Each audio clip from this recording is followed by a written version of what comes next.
Now that we've gone through ranges of motion, let's consider some key orthopedic tests, starting out with Spurling's neck compression test.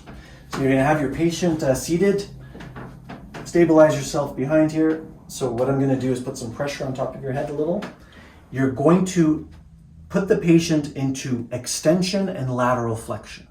So we're going to extend the cervical spine and laterally flex.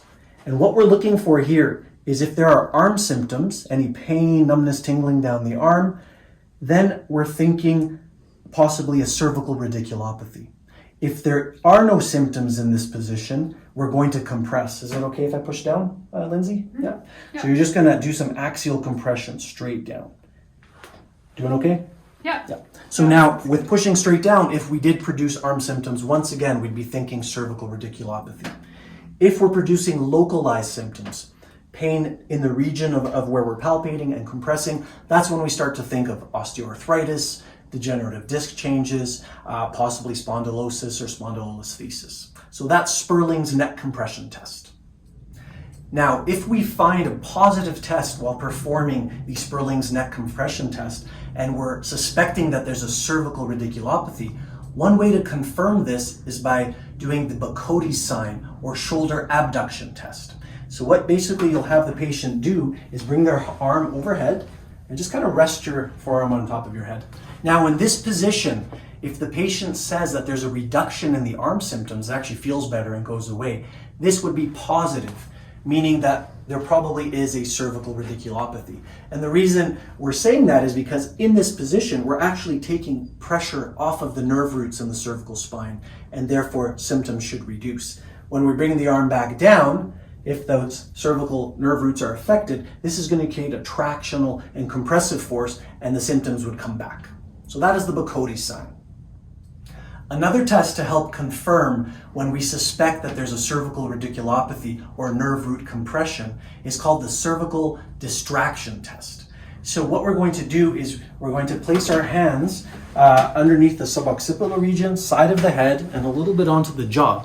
And what I'm doing is lifting straight up and creating a distraction. So I'm decompressing the cervical spine. Doing okay, Lindsay? Mm-hmm. Okay. So if there were a nerve root compression, as we raise the head up this way and elongate the spine, we're taking pressure off the nerve root. And if the patient says that their symptoms feel better or go away, that's considered a positive test, confirming that there may be a cervical radiculopathy. So that's just one other way to confirm your hypothesis in terms of your diagnosis. Now let's run through the shoulder depression test. Now this test will help you confirm whether there's a cervical nerve or brachial plexus injury involved in the patient's condition. So first off, we're going to laterally flex the head away from the symptomatic side and simultaneously depress the shoulder.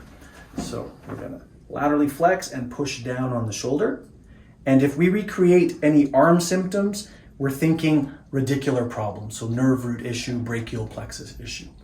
If we get a localized symptom, then we have to think more along the lines of a muscle strain or possibly a cervical facet joint involvement. So that's the shoulder depression test. I'll show you one more time. Laterally flex and depress the shoulder and monitor for symptoms. Good, and back. Now let's go over two tests that help you differentiate whether the problem in the cervical spine is musculoskeletal or possibly involves the spinal cord. So the first one is called Lhermitte's test or sign. Now that test in particular, billions of years ago when I was in school, actually was taught as a meningitis test. But recent evidence and research has it as more of a multiple sclerosis test. So it's funny, anecdotally in the clinic here not that long ago, we performed this test on a patient and actually suspected meningitis, sent him to the hospital, and it turned out to be meningitis. Now, when performing this, if you suspect MS, you definitely have to refer your patient back to the proper medical person so that they can get some imaging done and figure out what to be done next. So we've got Lindsay here. You're doing okay? Yeah. Okay. So on this one, all you're going to have is the patient flex their neck forward and bring their chin down towards their chest. Okay.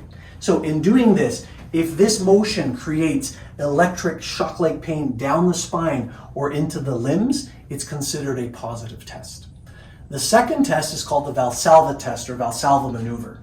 Now, what we're going to have you do on that one here, Lindsay, is you can bring your head back to neutral. Okay, so on this one, you're just going to bear down, okay? And you're going to hold that for 15 seconds. And what we're looking for is if it creates any radicular symptoms, any pain down the arm or leg, you're suspecting a disc issue or possibly a spinal cord issue because you're increasing the intrathecal pressure by doing this. So you can take a deep breath in and now bear down and hold that for 15 seconds. So you can set a timer in clinic or count in your mind and assess for any symptoms. Okay, good, you can relax. Yeah. So those are the Lhermitte and the Valsalva tests. Now, something I'd like to mention is that during the course of the physical examination for the cervical spine, if you come across a patient that's complaining of visual disturbances, nausea, vertigo, dizziness, then you definitely have to take those symptoms into account and perform other tests. Now, rather than run through them all here, we're going to put a card at the top right corner of this video that'll take you to a playlist that we've created on vertigo, whiplash, and concussion. And it's got a series of informative videos on how to perform certain tests, such as the Dix-Hallpike maneuver for BPPV. When examining vertigo further, you could look at the HINTS exam, or even looking at the VOMS exam for concussion evaluation. So that's a great resource to have. We've also included some rehab exercises for you that you can give your patients. So check out those videos, and we hope that you use that resource.